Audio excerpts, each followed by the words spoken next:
Interjections.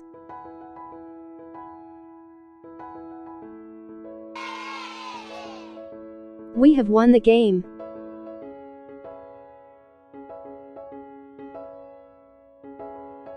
Alas, he is dead.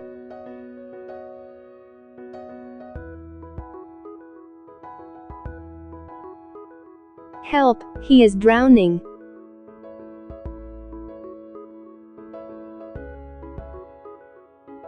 Hurrah, alas, oh, and help are all followed by a punctuation mark. This is called an exclamation mark.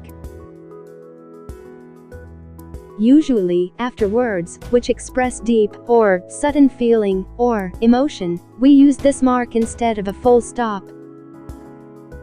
Words which express sudden emotion or feeling are called interjections.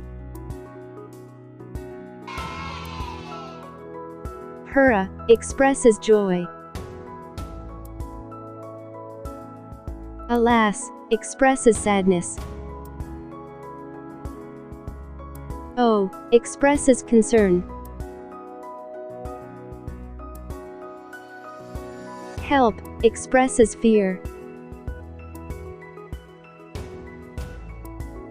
Some interjections may be actual words or related to other words, like help, sure,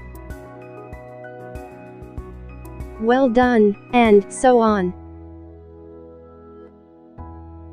An interjection may be made up more than one word or sound, like oh dear, how awful, good heavens, be quiet.